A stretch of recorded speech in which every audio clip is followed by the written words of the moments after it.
Hmm. Mmm.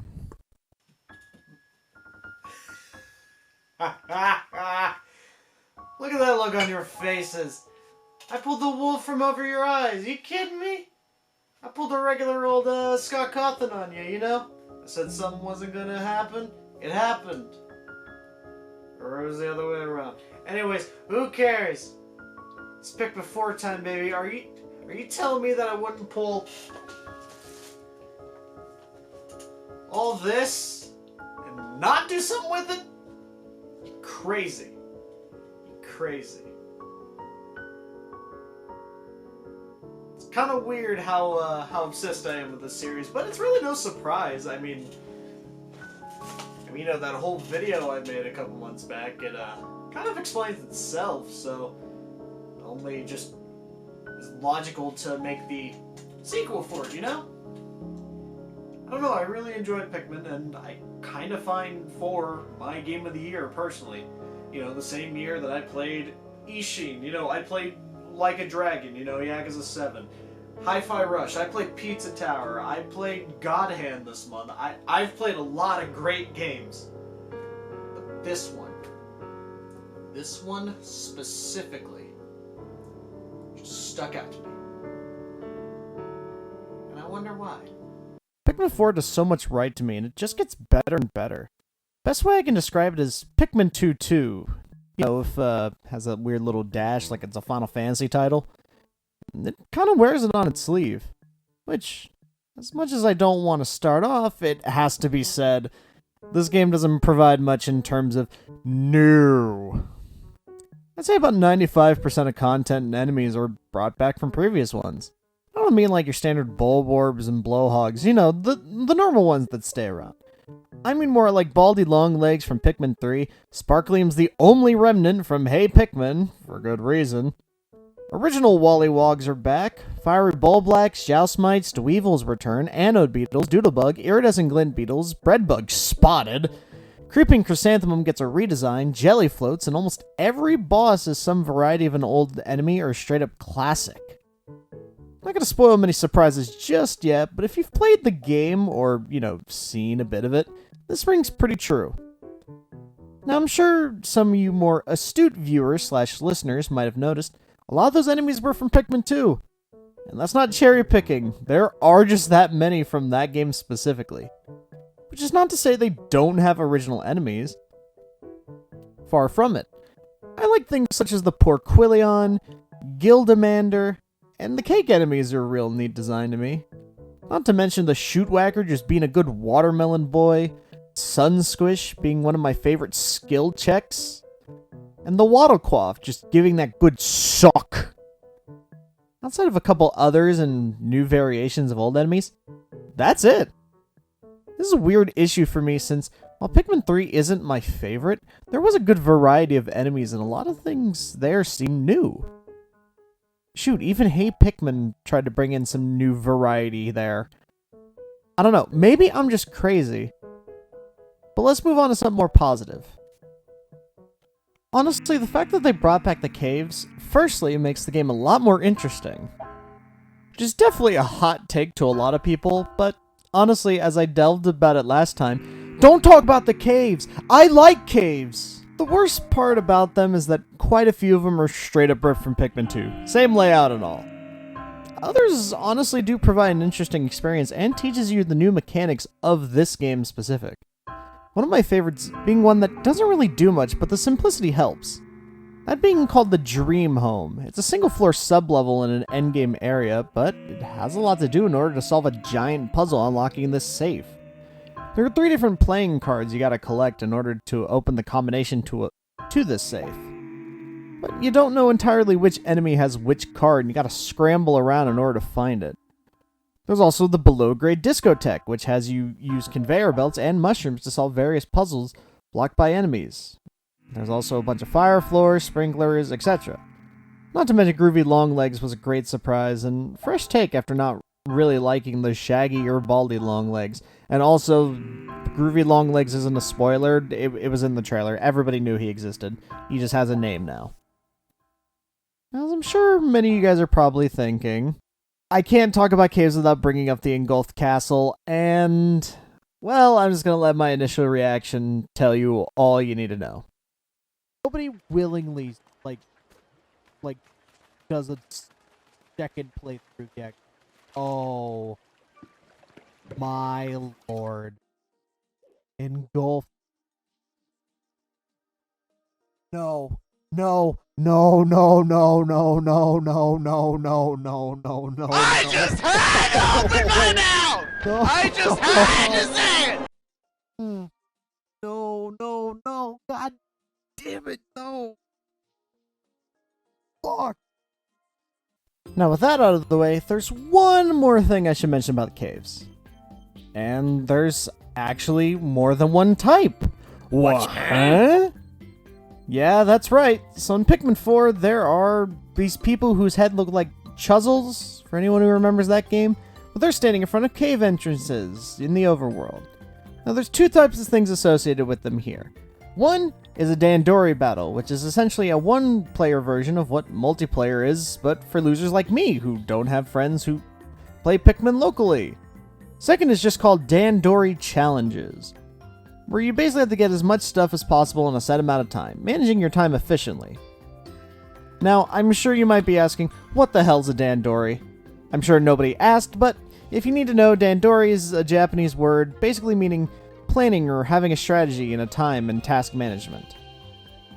The game mentions it all the time like this, so it probably confused me and other players, just because, you know, untranslated words are confusing when they happen. But back to these Dandori caves. They're very interesting, even though they just combine previous modes and activities. But I feel they work so well, like grinding for it does make you play better. It sure as hell helped me out. I don't know about you guys, though. And while it may seem like a way to artificially lengthen the game, I feel it acts as a tutorial for some things the game keeps secret, or some ideas that you can discover for yourself.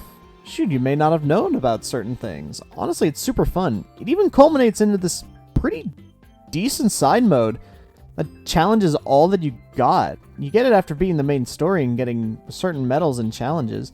And, you know, you gotta love having good Dandori and being rewarded for it. I'll tell you what. Now, there's a good reason I've mentioned everything besides main world exploration. And I gotta be honest, the areas are beautiful, but they're nothing to really write home about this time around. Say what you will about Pikmin 2 and 3, but I do enjoy the seasons theme they have in their areas. It makes them more memorable in my eyes. Shoot, even Pikmin 1 had some more memorable areas than 4, I'd say. Because nothing really stands out here. Ooh, water sandcastles and forest. Honestly, the best stuff is in Hero's Hideaway and one of the post-game areas. Not to mention the grind of getting treasures per day and managing your time has been trivialized by, honestly, my personal least favorite mechanic, the rewind. Now, yes, I did use this, but it was mostly in caves since I used it like it's the reset that the old title had, or, you know, Pikmin 2 had. But in every other regard, this is way too broken. There's no way to turn it off, at least for now. I do hope Nintendo patches difficulties in this game, because outside of a few enemies in caves, this is very easy. And it isn't helped by a mechanic that I'm also not a big fan of, and that's recommendations. So in different areas and cave entrances, the game will tell you which Pikmin are the best to take in, and just default them to be taken with you, in the case of caves. Yes, you don't have to take these with you, and still take anyone anywhere. But to be honest, there's not really a reason to not do that. From the time I had exploring each area, it's not worth bringing any other type, since the areas are built around just those 3 or so, instead of more variety. It's probably the worst it's been, and that's unfortunate. That said, the areas are massive with lots to do and look nice. But, it's really hard to compliment these areas exploring it, especially when enemies do respawn, or when they don't respawn, which does leave out about a lot of the challenge of getting your collectibles. I'm not talking about bosses like the burrowing Snaggart or whatnot. I'm talking about main enemies too. It's very bizarre. Something else that bothers me that I'm sure many have noticed is, where's the music? Like, actually, where is it? I do enjoy hearing the sounds of nature and the Pikmin being thrown, everyone just going around, you know, your typical Pikmin sounds. But there's something about walking through these areas with some nice tunes. Just in your ear. Yes, there are remnants of it there, but you can barely hear it. And Nintendo doesn't include audio settings here for some reason. Like, I don't get it. Honestly, you try and look up the Pikmin OST, there's like 5 tracks, and that's not even an exaggeration. There's like no music in this game, and I'm sorry. I really wanted it. But, whew, wow, that's a lot of negativity. Let's get back to some positive, because remember, this is my game of the year after all. Now, something I feel this game does great is the multiple endings. Now, beware, even just hearing that, we are heading a bit into spoiler territory, so I'll give you guys a second to skedaddle on out of here.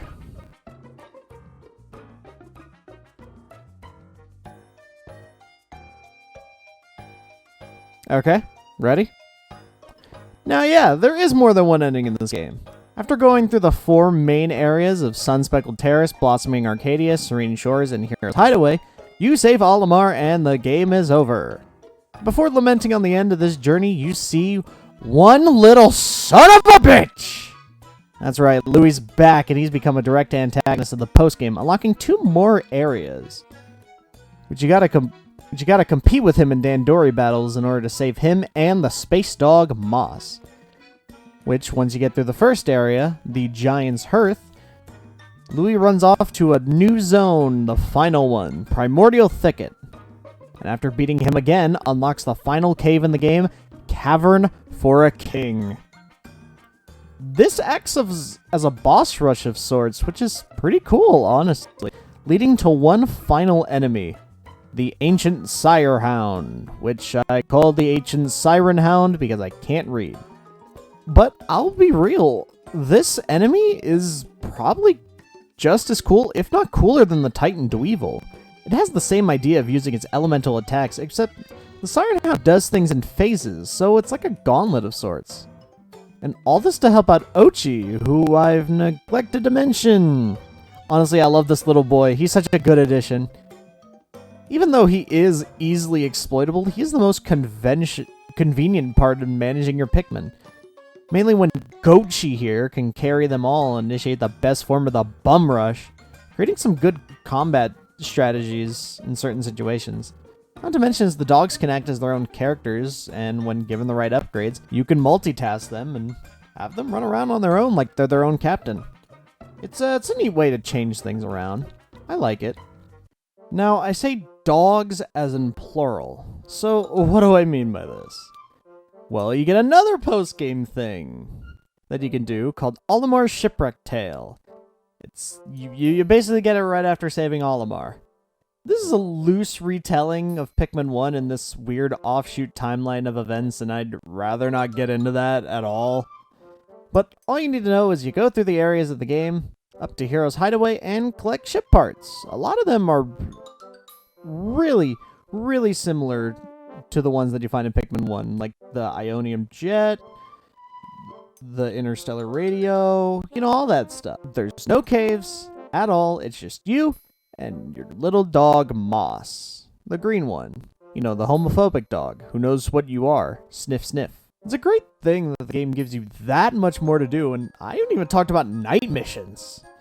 And, whoo boy, night missions. They're very interesting and frustrating at the same time. What these do is take away all your Pikmin and leave you with a new type called Glow Pikmin. They look like these green ghosts and are immune to all elements. Very weak by themselves, but best in a group when they do this little ball attack. This ball attack's so good that it stuns the enemy as well, which is amazing for enemies like bull bears, and it even stuns a Smoky Prog, huh? You start each night with one and build up more as the night goes on, increasing the amount of enemies that attack and how many checkpoints you must defend.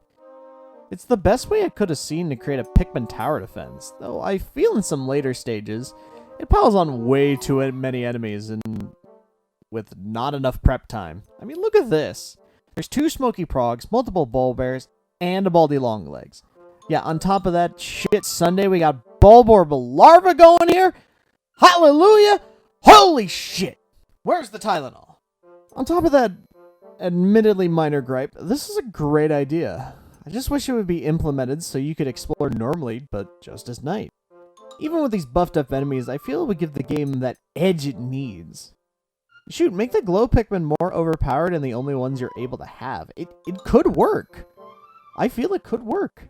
Alright, so I've already edited most of this video, and I just realized that I completely forgot to include a section about ice Pikmin, so here it is. Honestly, I'm kind of mixed on ice Pikmin. They're a neat concept for sure. It kind of is like an extension of rocks, you know, but I don't think they're utilized to their full potential. Yeah, they're kind of broken when you can instantly freeze and then smash an enemy down, but other than that, they're really just used as a traversal thing. You'd use them on the water or mud, surprisingly. Okay, yeah, sure. And then that's it. They're not really utilized to their fullest extent. Aside from a few ice-based areas where all the other Pikmin stop and freeze. Meanwhile, the ice Pikmin are completely unfazed, but not really much in terms of potential. Honestly, the only Pikmin recently, or actually at all really, that's had their full potential realized is rock Pikmin, surprisingly. Shoot, not even whites and purples had much going on, but I think that whites had a bit of a redemption arc in this game at least, but that's just my opinion, of course. They're also kind of strong as like a unit, but weak single, but they're also not the strongest, so they're basically slightly better blue Pikmin, if you ask me. Actually, wait, no. Wait, no, blue Pikmin can swim. Ice Pikmin can't swim, but they can float in the water like ice cubes. I don't understand the logic. Okay, sure. Thanks, Nintendo. Now that I've praised and criticized this game, I gotta get to the bottom line. Why is this my game of the year? Honestly, I just feel like it's perfect. Out of all that I've played this year, that is. I'll be honest, there weren't many games I was looking forward to this year, nor did I really even care about. There were a small handful of things that were interesting, some I played, some I didn't. But I can still remember seeing the Direct on that morning that Pikmin 4 got announced. I was excited, I was barely awake, I was squeeing like a freaking girl, I'll be honest. And that rarely happens. Most of the times when something piques my interest, I'll be like, oh, that's cool, or, huh, look at that, neat. Nah, Pikmin 4 did something. It did something else, man. It made me excited for games again. Now, that's not to say that what I played this year was bad or anything, but let's be honest. When an old game like this gets a new entry, they're hit or miss. And unless you're a JRPG or something that's been around for 30 years, you're normally a miss. Or if you have shoddy development or a terrible developer, you're also hit and miss. After the disappointment that is Hey Pikmin, I'm glad to see the franchise kind of go back to its roots with a new entry. 3 Deluxe does not count. That is a port. But it's still as good as ever. Honestly, I don't have much other reason besides that. Hate me all you want for the obvious bias, but it doesn't really matter when a title like Game of the Year is just bias anyways. So really, that idea doesn't matter. Plus, besides, I'm a YouTuber. My opinion's always correct. No matter what. Even if people say you're wrong, wrong. We're always correct. So, cope, seethe, mauled, some kind of Pikmin-related joke here. Well, that was definitely one of the shorter ones I've made, but then again, I didn't really want a long thing this time. Every now and then you need a little breather, especially after fucking Yakuza, Jesus. But this time for real, I am going to take a break, through January. The plan is to have something out sometime in February. I don't know what it's going to be, but I got some ideas up here. I just wanted one last hurrah for the calendar year, and I guess just thanks for watching this stuff. You know, it definitely means a lot.